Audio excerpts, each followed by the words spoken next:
Hello, everyone. Good evening. And I can see our attendees are now joining us. Thanks so much for sitting with us tonight and going through this really exciting webinar. We're thrilled to have with us some experts that are going to give us some insights about inclusion, which is just so important in our field.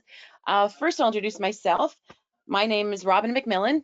I'm the innovator of projects, programs, and partnerships here at the Canadian Childcare Federation. And I should point out a few things about our webinar tonight. First of all, the title, as you can see on your screen, Getting Clear About Inclusion. It is part of a three-part series that we're doing with our colleagues at GRIT. They are independent, but certainly all about inclusion. So it's great if you can join us for all three, but if you can do one, that's great too, because they're standalone content.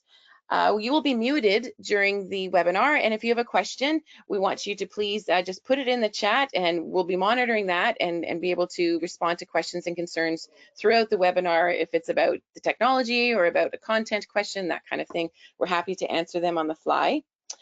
I'm also pleased to have Suzanne Schlechte with me here today from the Canadian Childcare Federation.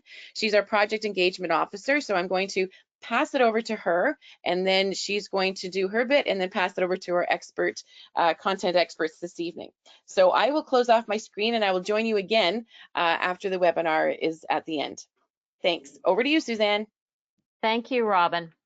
So I'm just going to give our land acknowledgement. We respectfully acknowledge that the land on which the CCCF is located is the traditional unceded territory of the Algonquin and Anishinaabe people. We recognize all Indigenous people who were here before us, those who live with us now, and the 7 generations to come. As Indigenous people have done since time immemorial, we strive to be responsible stewards of the land and to respect the cultures, ceremonies, and traditions of all who call it home. As we open our hearts and minds to the past, we commit ourselves to working in a spirit of truth and reconciliation to make a better future for all. Today, these lands continue to be shared territory and are occupied by many diverse peoples from near and far. A treaty is an inheritance, a responsibility, and a relationship. We acknowledge the harms and mistakes of the past and dedicate ourselves to move forward in partnership with Indigenous communities in a spirit of reconciliation and collaboration. And now, Marilyn and Gina, it's over to you. Thank you very much. Yeah, well, it's a delight to be here across time zones and the whole country. I think this is probably one of the first online national workshops that I've done, and I'm so glad to be here with everybody. My name is Gina, and I am the professional learning lead at GRIT. So I've been with GRIT over 20 years, working directly with children with disabilities, coaching to ECEs in programs and day homes like yourselves around the practices that we're going to talk about over these next 3 workshops. And inclusion is such a big piece of my heart. So I enjoy learning alongside. This is not just Marilyn and I speaking to you, but you have experience as well. And so as we go through this evening, please do make sure to share your wisdom when we do the activities. Any comments and questions, Marilyn and I will do our best to answer them in the chat. And I will let her introduce herself before we get going. Thanks, Gina. I'm also very excited to be here. So I'm Marilyn Armstrong, and I've also worked at GRIT for, well, a little bit longer than Gina, 25 years, but my role was very similar in terms of coaching and providing professional learning to educators on inclusive practices.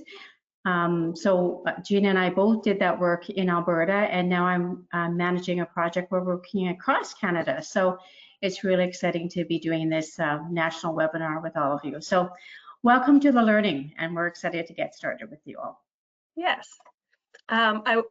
We typically do our own land acknowledgements, but it was so beautiful what Suzanne shared. But I do want to just link our land with all of the lands across the country, because we are all on different Indigenous lands, and Marilyn and I are coming to you from Treaty 6 in the city, the Cree name of which is Amiskwachee-Waskahigan, colonially known as Edmonton. And so I love the juxtaposition, the fact that we're in a digital space, but we are all on physical land as well. And so I'm glad to be here with you wherever you are from where we are. Now, as we get started, I just want to let you know that our workshops are really meant to be interactive. So to the best of your ability, please do share your thoughts and insights. Our sharing is encouraged, but not forced, certainly. And we know that depending on what time zone you're in, you might still be eating supper. And so you're listening to us as you kind of refuel yourself, and that's okay. So make sure to take care of your needs as you need them so that you can be an engaged learner. We want to make sure that the space is respected, but respect yourself as well and your body and what it needs to learn. Maybe reduce any distractions that you have in your space, close a door, whatever you need to do. I'm just going to double check my phone is on silent. Me too. And take care of those self-care needs as well. And as we explore the topic of inclusion and belonging, this topic might trigger some uncomfortable feelings. We're going to challenge biases and assumptions a little bit, and we're going to, particularly in this workshop, think about our beliefs about inclusion. And so if you're experiencing any discomfort, or you're triggered by maybe some uncomfortable memories or experiences of your own, feel free to take a break from the computer, or reach out to a trusted family member and friend after the workshop, or send a direct message in the chat, and we will, one of us will co-regulate with you. So what are we talking about? Inclusion is a huge topic, and even in 3 one-hour presentations, we can't cover all of it. So each of these workshops is a starting place for your brain to think, what does this look like for me? We're looking at ECE programs and day home settings, and so there's lots of variety across the nation. So we're trying to speak to all of that, and everything we talk about applies, but you will have to think about, what does that look like for your specific room, for your specific home, for your specific program? And so we are looking at inclusion from that broad lens, but the conversation keeps going. You keep that conversation going. So today we're going to clarify the definition of inclusion. What is that, and how does it relate to early learning and education? And then we are going to look at describing some of those elements that really make up an inclusive culture. Like, where do we have to start to think to know that we are thinking kind of in that inclusive way? And then we're really going to look at what are some starting practices that will help us finish off. Like, what can I take back with me into my day tomorrow when I'm working with children and families? So what are some starting practices that really demonstrate that value of inclusion? So again, feel free to put comments or questions in the chat at any time. Chances are, if you have a question at a certain moment, we want to try and answer it as best we can in that moment when your brain is actively thinking about it. And I want to let you know too, we're talking about inclusion and the things that you can do in the mindsets that you might consider adopting or reflecting on. But we also recognize that there are lots of factors outside of your control in terms of supporting children and families, the supports that you have, some of the society's sort of beliefs around early learning and care. And we know that in the field of early learning and early childhood, there's a lot of burnout happening right now. And so we know that some of you are working against that as well and trying to take care of yourself. And everything we talk about tonight and in the workshops to come really do depend on healthy educators. You have to be your best to be able to do your best for children and families. So while none of this is impossible, we understand that it might feel really like we're asking you to do hard things or to consider hard things. If you're feeling burnt out, it might feel like something that's more difficult. But that could be a cue to say, what do I need so that I feel like I'm in a place where I can support children and families to the best of my abilities? So we know that that is a reality that you're working with as well. All right, let's get into it. So what's inclusion? There is not one shared definition of inclusion across schools, across early learning programs, across provinces. And so we're going to share GRIT. GRIT has been a leader in inclusive practice for over 40 years. So we feel our definition's pretty robust, but at the very least, we hope you'll see our definition clearly woven into the workshops as we go through. And we do feel that it sort of touches on the key pieces of inclusion. And the first is just that belief that we all belong. right? That we all, no matter our age, our ethnicity, our ability, our gender, we all belong. And all children have the right to participate in natural settings. So going to school where their brother and sister go to school, going to daycare where their brother and sister go to daycare, right? Being where other children their age are in those natural settings. We know that when children are included, that they really are active and valued participants in their family life, in their community, in school. And so it's a huge piece of a person's sense of self and their belonging and their life success. We know that when we start a child on a trajectory of inclusion, that they're more likely to be included over the lifespan.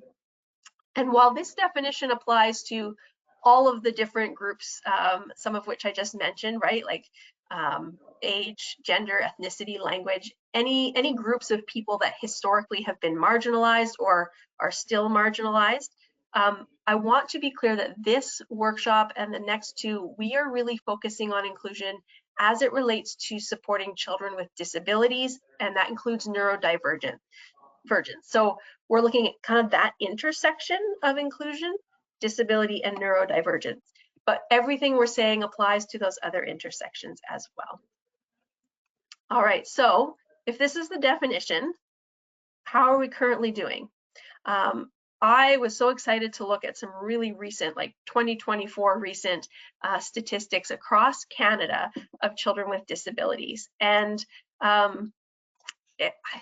don't know if it was shocking or not, but I'll share some of these with you. According to caregiver reports, so this went out to parents and primary caregivers of children, when they looked at their experiences in early learning and care settings, and they looked at childcare programs, they looked at day homes. There was another category they had as well, but across the different environments, they said that they noticed that 1 in 10 children with a disability has been denied a spot in a childcare program because of their condition. I just want to let that sink in for a minute. So 1 in 10. So chances are a child in your program has come from another program where maybe they were denied access because they have a disability or a neurodivergence. It's a lot of people.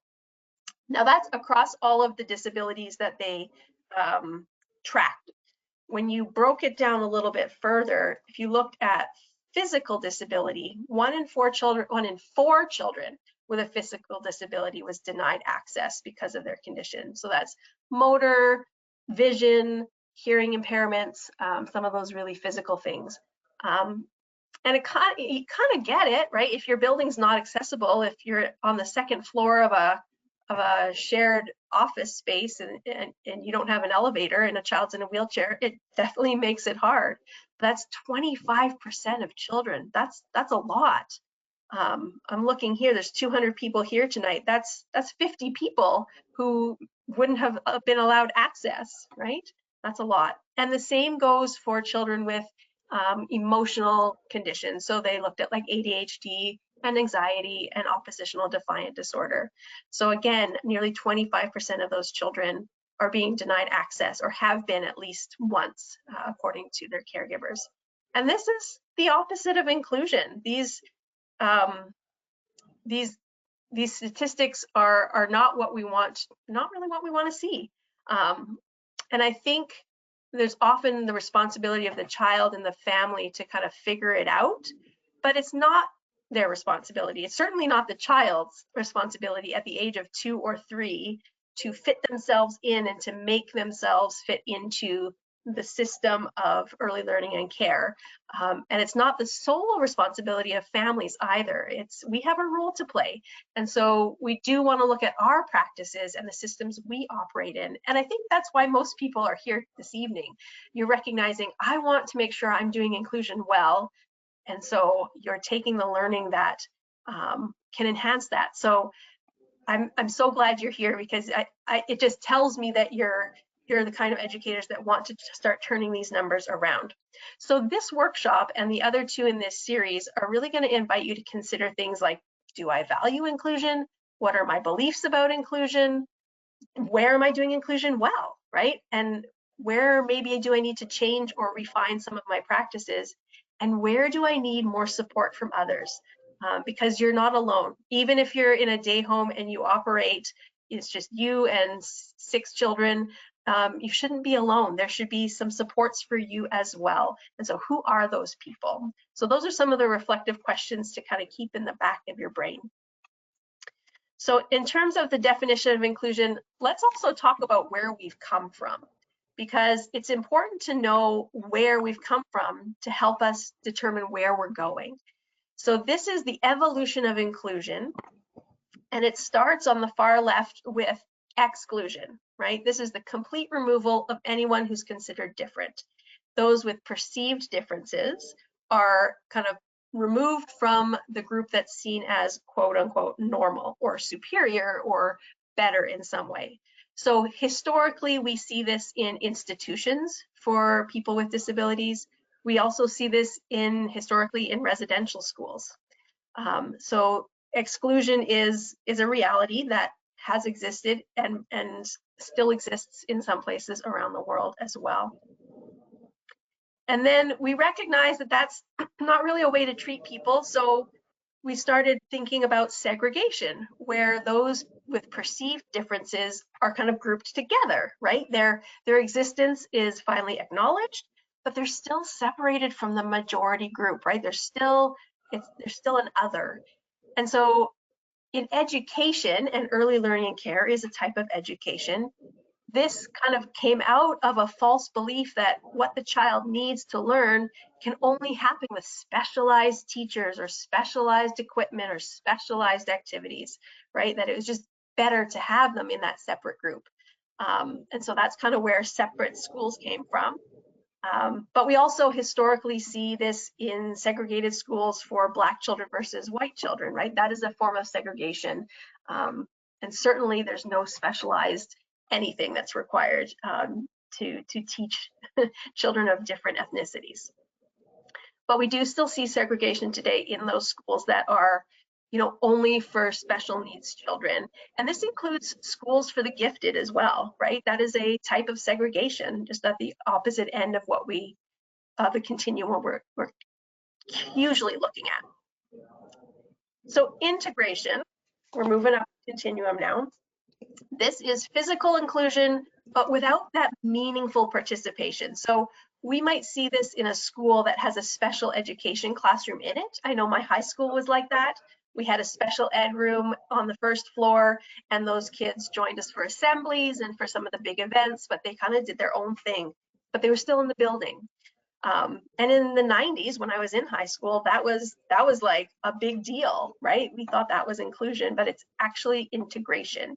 And so this might be also a child in your program or in your home, and maybe they have a support aide, and the child and the aide are kind of doing their own thing, and they're separate from the other children in your activities most of the time. That would be kind of integration. They're not really part of what's happening. So this is a lot to take in. And I want you to think of a time, as we're kind of defining these things, when you either experienced or witnessed exclusion or segregation or integration. And this could be in a school, yours or your child's, maybe in extracurricular activities, maybe in your community. And I want you to think and share in the chat as you're comfortable. What was the impact of being separated by that difference?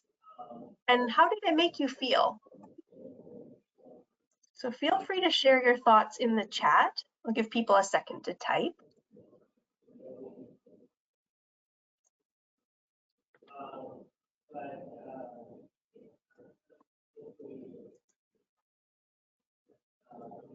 What is the impact of being separated by difference?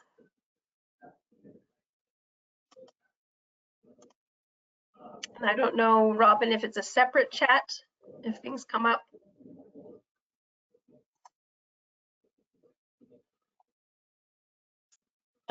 I don't know if it comes up as a separate. I thought it would just come in the chat actually, but or it could be in the questions. People seem to be putting a lot in the questions. Okay, I don't see that. Oh, I'm sorry. Okay, Yeah, so let's. neither do Oh, I didn't realize that. Okay. So I don't see anything. I cannot, if someone said I can't type in the chat. Okay, you can put in the questions if that makes it easier for people. Yes, please. Yeah, just throw it in the questions if that's Sure. fine. And then maybe Robin, could you share out some of what's being said? Yeah, sure. So I'll just take a look And here. I'll repeat the question. And you know what? I think my chat I can only send to organizers and panelists. So I don't actually think Oh, you don't have the arrow at the bottom that allows you to do everyone? All? there's no No, everyone neither option. do I. Oh, Yeah. okay. Lovely technology. Okay. So yes, by all means. We're secluded here. Yeah. Okay, here we go. Someone's saying loss of learning. Mm-hmm. They're asking if they can text their questions here. I'm just gonna say yes, you can. So put them right in the question bar is fine. That's, oh, yes. Self-esteem is damaged. Mm-hmm. It can lead to mental stress. Mm-hmm. What's this? When a child I was supporting was asked to leave a circle because he was dysregulated, I felt like he was othered. Yeah. Even something as small as an activity, it doesn't need to be the whole program, but just even an activity within a program. It's like, you can be with us for everything except this. Yeah. Othered. Mm-hmm. I think that's huge. And I want to comment. Separation causes anxiety. Yeah. Feeling lonely and isolated, loss of learning opportunities from same age peers. Yep. Mm-hmm. They feel shame. Mm-hmm. Feeling lonely and isolated. Mm-hmm. And I think this is important. That's perfect. Thank you, Robin. And if there's anything that pops out that's different, that you can maybe share with us in our chat and we can comment on it. But those themes, that's exactly it. And I want to comment on the self-esteem and the mental health and the shame. You know, those create long-lasting impacts, right? The experiences we have in early childhood really kind of shape our how we view the world and how we approach the world as we get older. And if you're feeling othered and isolated when you're young and that's your experience, you start to see the world as an isolating place, and it spirals down into a trajectory that's not inclusive. And it's that otherness, it kind of perpetuates the idea that there's some groups that are better than others or more worth time and learning than others, and we know that's just not true, right? And so segregation and integration, they're often presented as a benefit of those with diverse needs. Like, look at all this specialized support they'll get, and look, these great ratios with 4 teachers and 8 kids, but there's no evidence to support that there's any benefit academically. And we know socially and emotionally there's no benefit to being in a separate group, because these children know. I even had a friend once, and he had this sudden memory. He's like, I had to go to the resource room when I was in grade 1. And I was talking to him about education and different programs, and he's like, my parents thought I was stupid. He was an adult realizing this, right? And so it can come back to haunt people. But there's lots of evidence showing the positive impact of inclusion on both the child with the difference, quote unquote, as well as other children in the program. So what's a better option? Let's look at maybe a better option. Oh, look, there's the question. See, I wanted to pose those questions visually and they were right there. My bad. But let's look at inclusion. So this is where those with diverse learning needs, they're learning and working and playing together alongside their typically developing peers. So that looks great, right? Everybody's all together, we're all in the same circle. But I want you to consider what might be some limitations to this model of inclusion. And feel free to pop your thoughts in the Q&A, and Robin won't read anything out, but do you see any limitations to this?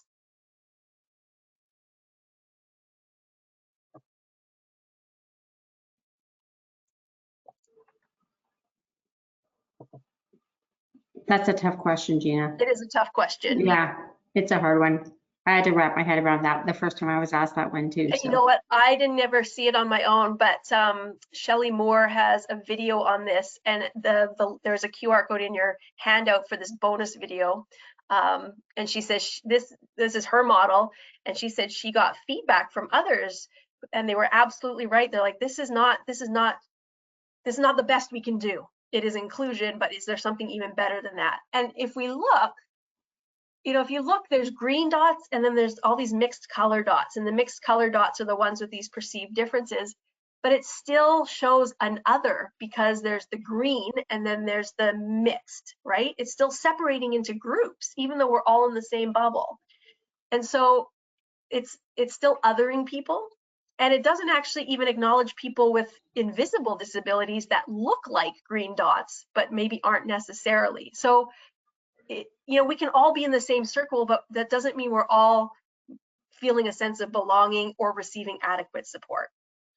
So it's prompted us to kind of think of one more iteration, and this could keep going. This is the evolution of inclusion. There might be something different 20 years from now. But what if true inclusion recognized all learners as diverse, right? What if changing our practice is figuring out how to connect with each child? We don't need to be experts in autism or ADHD or cerebral palsy, but what if we just connected with each child and figured out what they need for meaningful participation, right? And so just somebody did say in the chat, right, each child's not necessarily getting their needs met, but teaching to diversity might be something to consider. And that's a big question. I want you to hold on to it, because we're going to explore those possibilities. A lot of the questions I ask do not have answers in this moment. They're things to keep thinking about. But for now, just consider, where do you see yourself on this continuum, right? And where's the next step for you personally? And because inclusion is kind of a journey that evolves for each of us. So I want to share a video of what moving in this direction might look like. Now, unfortunately, we had some tech issues with the videos, and so what we're going to do, I'm going to share the link. Well, I'm going to share it in my chat, and Robin, you might have to share it into the Q&A box. Right. I'll share the link to the video. There's two ways. We talk about accessibility. There's two ways you can watch this. So you can either click on the link that Robin will share in the Q&A, or you can, on a separate device, scan the QR code that's on the slide and watch it that way. And what we're going to do is just kind of be quiet for, I think this one's 4 minutes while you go watch. And when you're done watching, come back and just put in the Q&A done, so we know that we're ready to keep going. Okay, did everybody get that link? I just posted it in the Q&A. Yeah, I see it. Okay, perfect. Yeah. So either click on the link or scan the QR code and go watch, and we will come back in about 4 minutes.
All right, people should be wrapping up.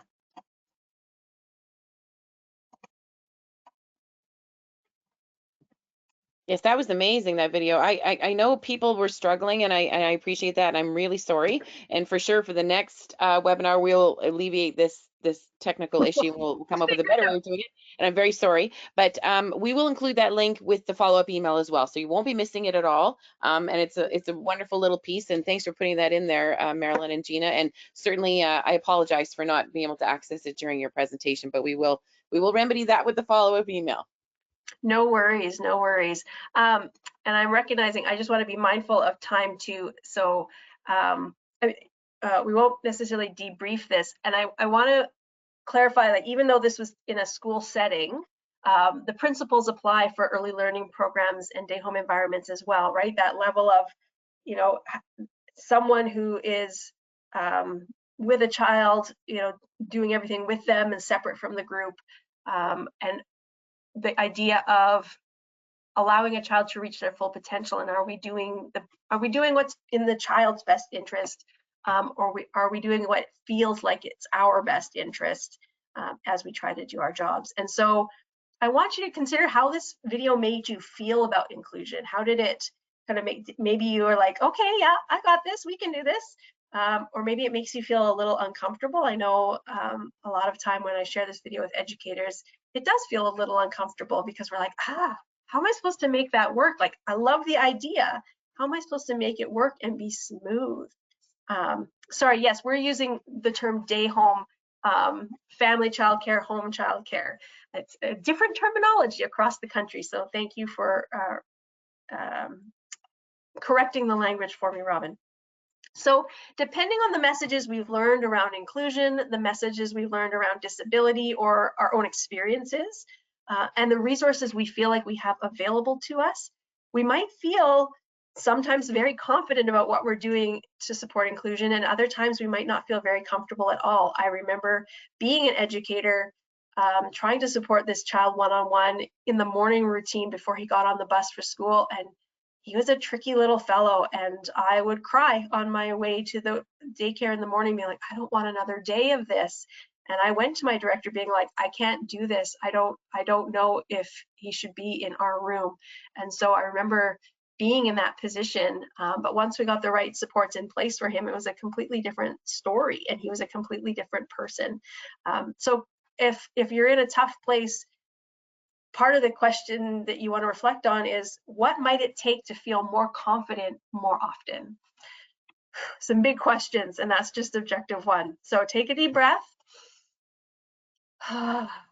Marilyn's going to talk to us now about inclusive culture and what we can do within our power of influence.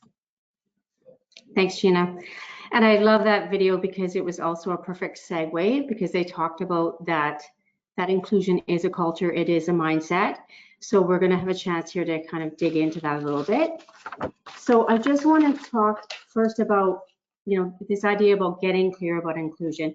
And I think the point of this is really that it's a bit of a personal journey. So like Gina has already talked about, and as you all know, inclusion can be challenging, it can be hard.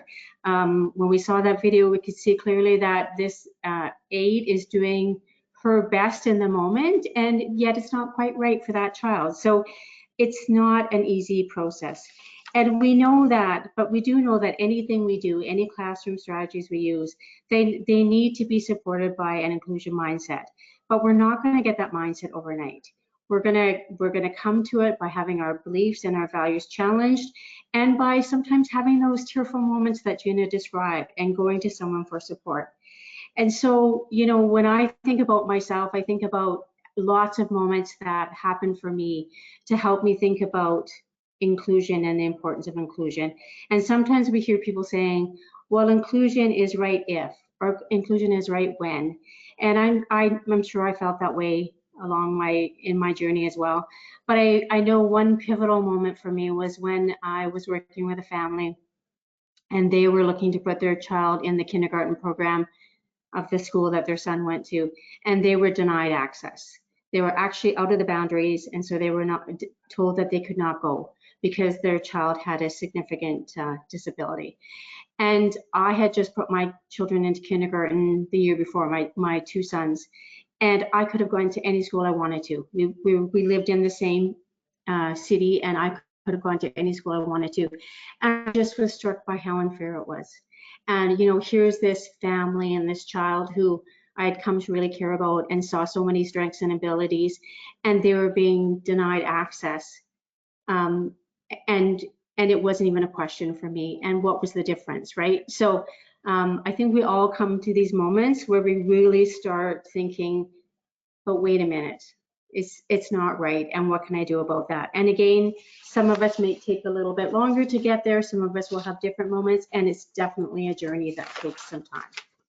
Yeah. So we're going to get to watch, well, you're going to get to watch, we're going to watch it all on our own, but it's another fabulous video. And this, if you haven't seen it, from Shelley Moore, is an amazing video that really helps explain what we've been talking about here. So again, unfortunately, you'll have to use the QR code. I think Robin is going to put the link in the chat box for us so that we can watch this video and then have a little bit of a chat afterwards.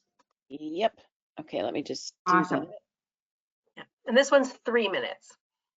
3 minutes. So again, if you could put down in the chat box when you're done, we'll also be watching it on our own, so we'll have a rough idea, but helps us to know. Right. Okay, hang on a sec. Okay, we're getting there. That's okay. Sorry about that.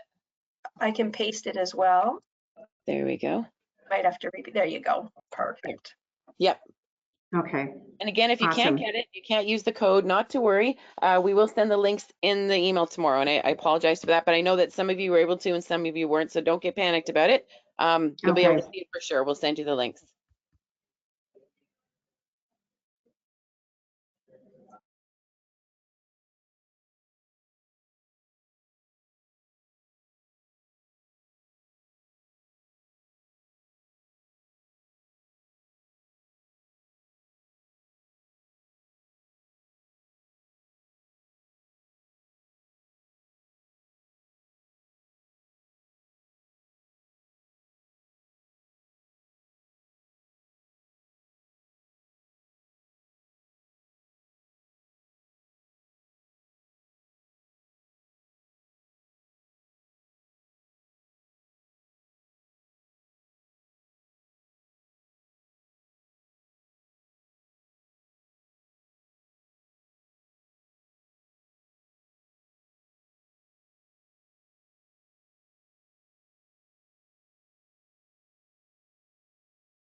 right, I'm assuming everyone is done.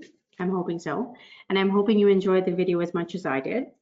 So I just want to remind you again that this video, she may be talking primarily around education, and we might be thinking around, you know, the K-12 system, but this really does apply to early learning and anyone working in the family day home environment. So what I love about this video is she takes something that seems quite complicated and puts in this great analogy about bowling and reminds us that it's really about our aim, changing our aim.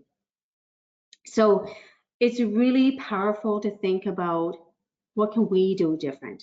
We can't always change the children in our environments, and nor do we always want to, although there might be some days when we do wonder, but what can we do as the educators to change our aim? And that's really the cornerstone of the work that Gina and I have been doing here in Alberta, is helping educators think differently about their practices.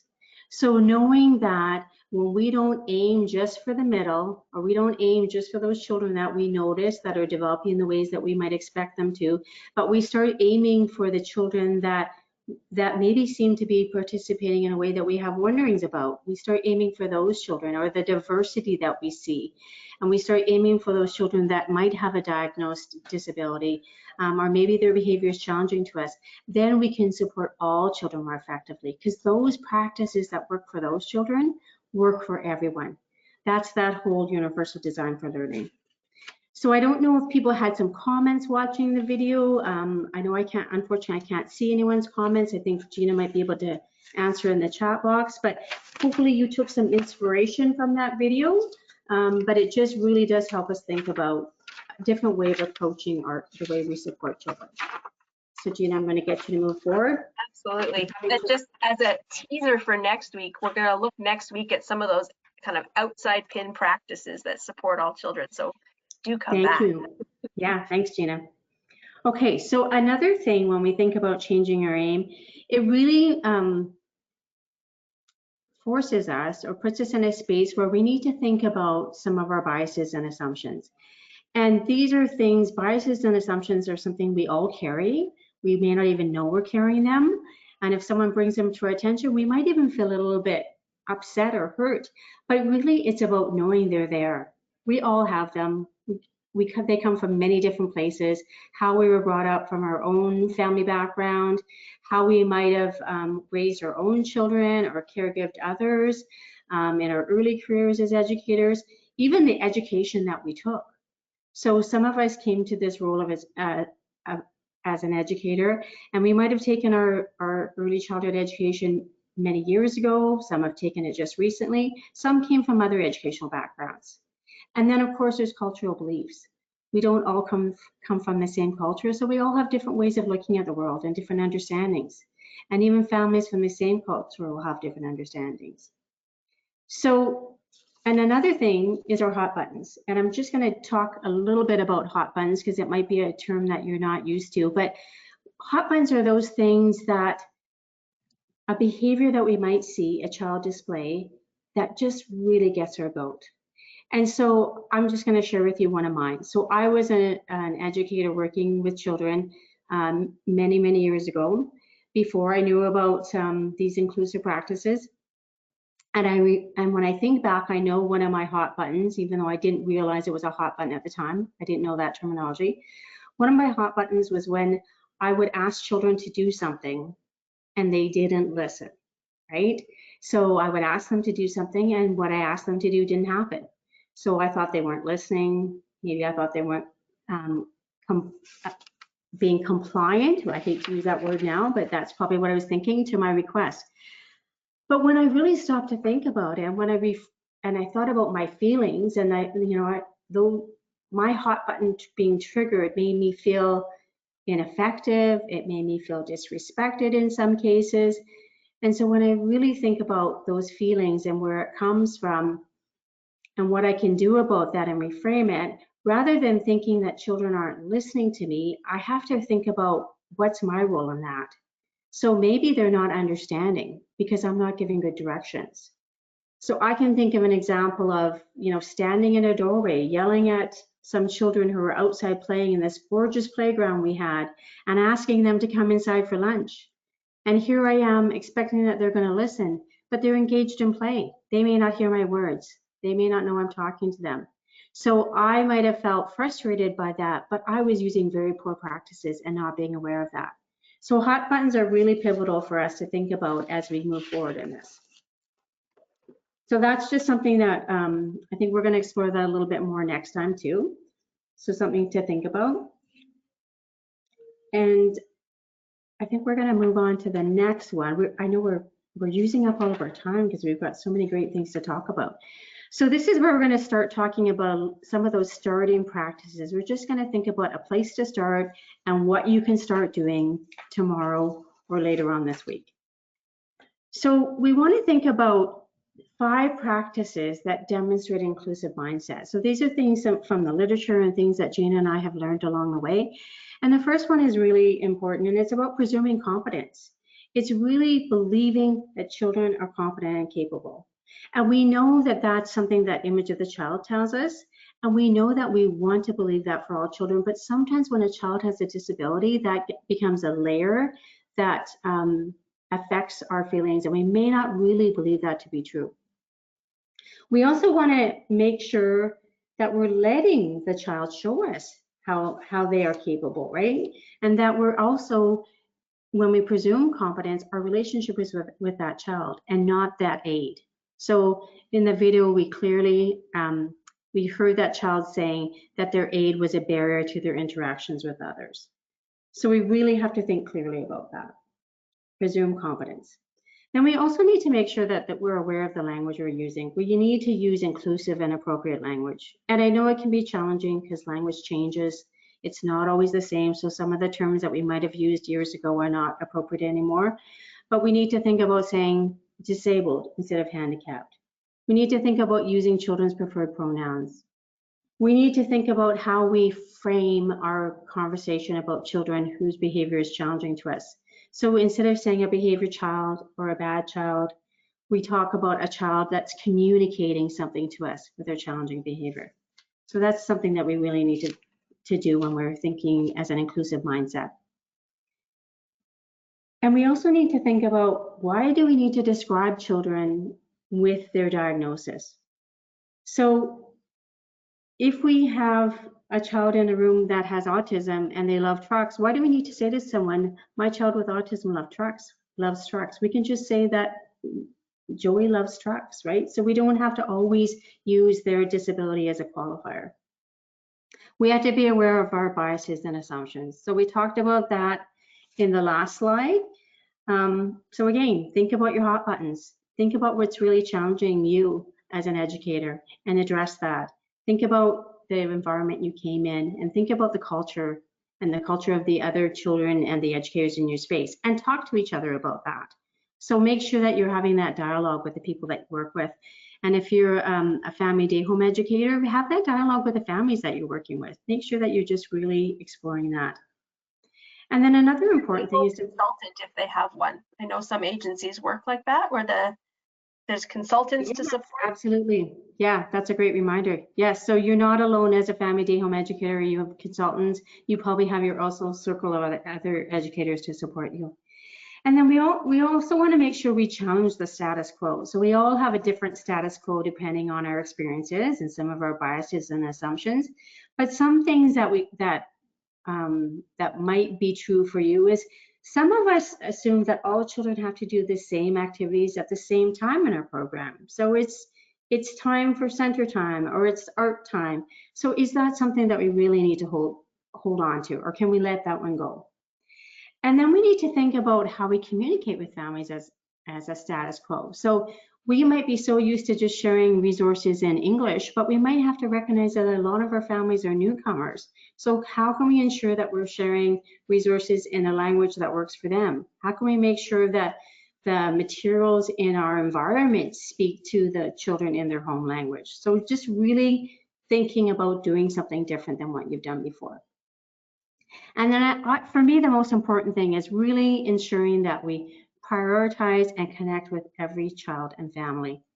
So when I go back to my story about my hot buttons and the children that really trigger them for me, I know that I didn't have the relationship I would have liked with those children because I didn't see my hot buttons for what they were, and it really was a barrier. And that also meant that I didn't have a relationship with those families because I didn't have great stories of those interactions to share. So we need to really make sure that we're prioritizing those relationships. And when we have children that we know trigger hot buttons or that we think of their behavior as challenging to us, then we need to make the extra effort. And we also have to think of those outside pins. Are there children in our program who have been diagnosed with a disability, or we have wonderings about their behavior or a possible diagnosis? So those children are going to need some more time from us as well. And so we want to greet each child. We want to spend some time playing alongside with them or observing their play and really getting to know them. So I'm going to move forward.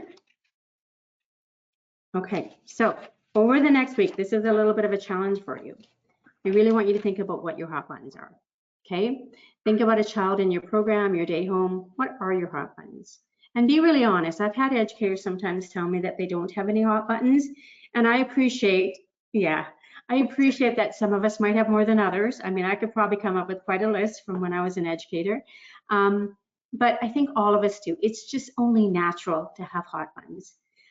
So really stay in that moment of identifying what they are, and then really think about what assumptions you're making.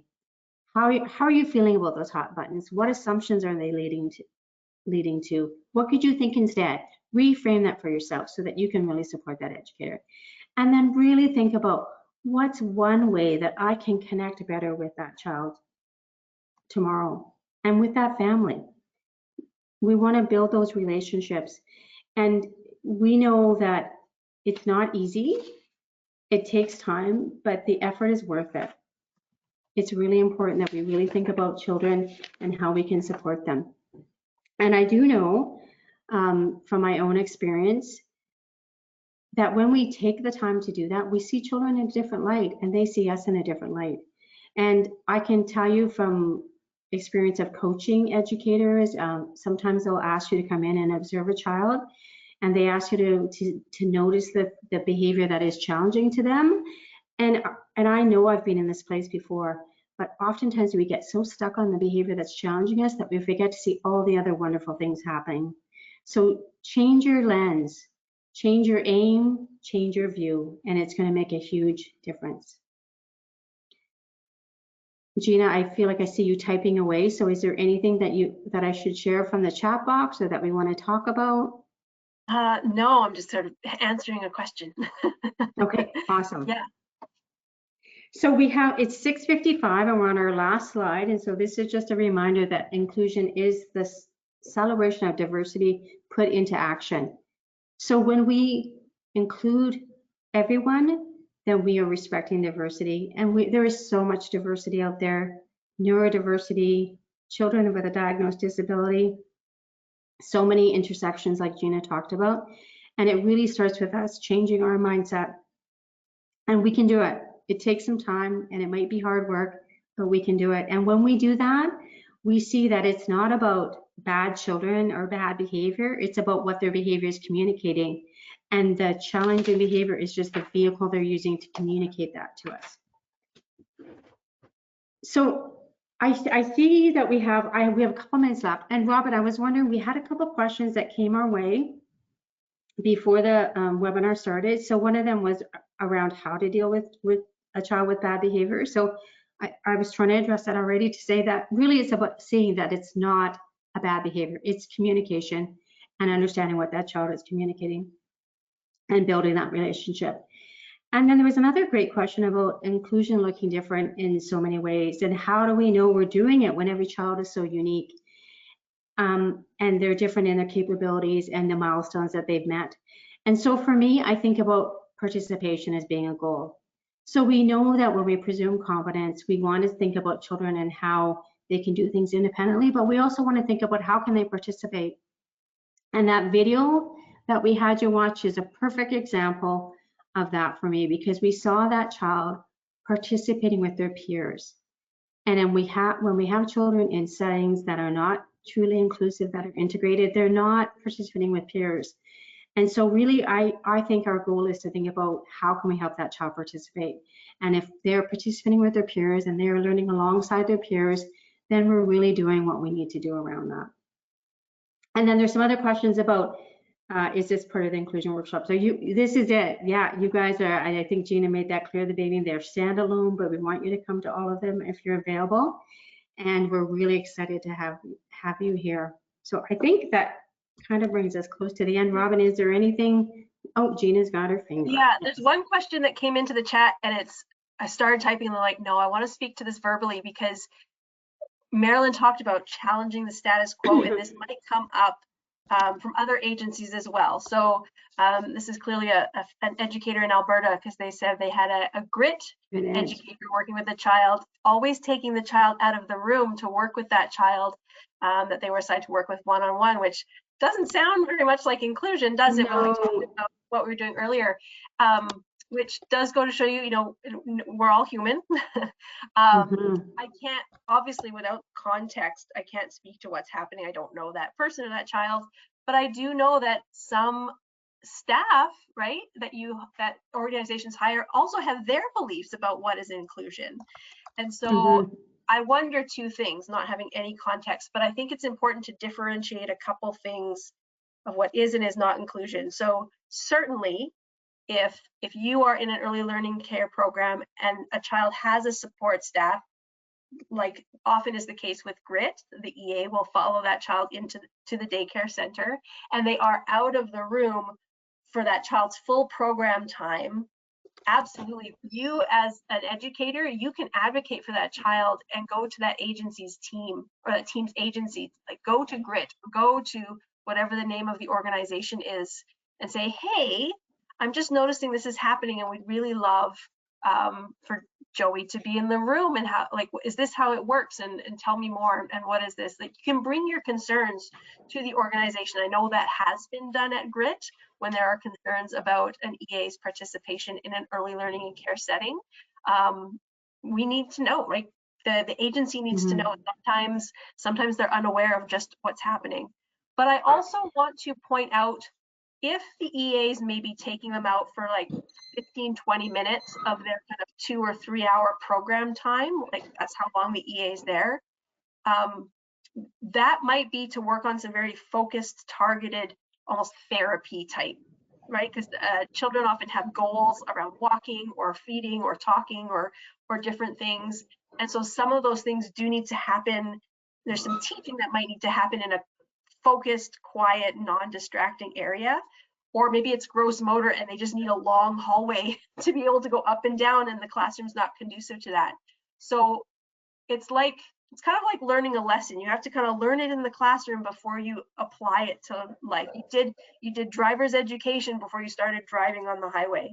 And so the EA might be with the child on their own for like 15-20 minutes maybe, practicing a skill. But then the hope, where inclusion comes back, is that when they return to the classroom, that's where the child's practicing the sound that they were trying to make, the motor skill that they were trying to do, whatever it was that needed that one-on-one focus. So there's a difference between working on a skill short term, which just might need to happen outside of the classroom. I think a lot of us work that way. Sometimes, if I have a meeting, I just need to be in a different office space. And so I would not constitute that as exclusion, but I don't know what this was. So but I wanted to parcel that out, because it is sometimes appropriate and needed. And Gina, can I just make a comment? And then I know, Robin, we have to close. Okay. I just want to say too, I think that when we have a child with a disability in our programs and they have someone come to work with them from outside of our own organization, we need to still work collaboratively as a team. And so sometimes we're going to see things and we're going to wonder. And sometimes our wonderings are natural and they're good, because that person might be learning too and making mistakes. So we always have to say, okay, let's get curious, and I'm going to ask that person, why are you doing that? Tell me a little bit more. So, it's really good, I think, to always take the stance of getting curious, wanting to learn, and also advocating to that aid. How can we include a peer in that? Right? So if they are going out of the room because they're doing some focus work, maybe a peer can be included. If they're going for a sensory break, maybe a peer can be included. So we have to take some responsibility to get curious, to ask the right questions, and to say, how can we include more children in that? And I think one of my favorite memories from when I was working one-on-one with children, I was working on some very kind of motor stuff. There was some lifting and carrying of a child in a wheelchair, and I was trying to do some things. And I remember the teacher came to me and said, how can I learn how to do that? Because I would like to do that too, so that it doesn't have to just be me. So it could be like, okay, they go out every day for 10 minutes to practice some speech sounds. Could I be the person that does that? Does it have to be the EA, right? Could it be another adult? So also, yeah, inviting peers is fantastic, but also how can we learn the skill so that if the EA is not there, it, you know, it gets passed on. So hopefully that is a long answer to a complicated question. Absolutely. No, And that was Robin, we could talk forever, so we're going to stop now. Well, no, I appreciate that. And I mean, certainly it's such a topic that everybody wants to talk about. And there's so many lovely comments. And I will work that out next time so you guys can see those as well. I think it's in closing, I just want to reflect on the fact that the messaging that you've been giving in this presentation, I know in the other two that are coming up, it feels very empowering. And I think, you know, that's the first step for people to dive right into inclusion and ask those questions, ask the questions that maybe make people feel a little bit uncomfortable. You know, if you're wondering why it's done that way, well, then ask why it's done that way, because maybe the other person doesn't really know why they're doing it that way either, you know. And it certainly, when it's done in a respectful way, it opens that conversation to do things differently, right? And I really love the piece about teaching to diversity. That really struck a chord with me, because I have a child with special needs, and it's a hidden disability, so that really rang true for me, and I really appreciated that, because connecting each child with what they do need to know and how they'll learn is just so important. The hot buttons, love that. I mean, I have to refer to that in my own life. I've got a lot of hot buttons, so I'm going to reflect on those. It's common language around Grit now. We just say, oh, that's one of my hot buttons, and everybody knows because it's been through everybody. Seriously, I'm thinking I'm going to use that language with my family. That's a hot button. Don't go there. So thank you for the questions to think about for next week. And I know some people have asked in the comments too.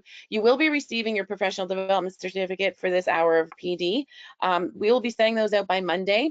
And just so you know, they will be sent to people that have attended the live webinar. So unfortunately, we can't give those out if you're passing on the link to some of your colleagues, which we hope you do. But if they want the certificate for their PD, they have to attend the live event. And there are 2 more in the series on November. I put them in the chat. I don't want to get the dates mixed up. It's on November 13th and the 27th. And we'll be sending out information about that as well tomorrow, actually, with the registration links. And then your follow-up email with the links to the videos and the information about your certificate and all that kind of thing will be coming out by Monday at the latest. So just to make sure everyone will be getting your information, don't worry. And we're so happy you could join us tonight. And thanks to Gina and Marilyn, and to Suzanne, my colleague, for joining us tonight as well. Thank you very much. Thanks, Suzanne. Thanks, everyone, for attending. Everybody. Have a good evening.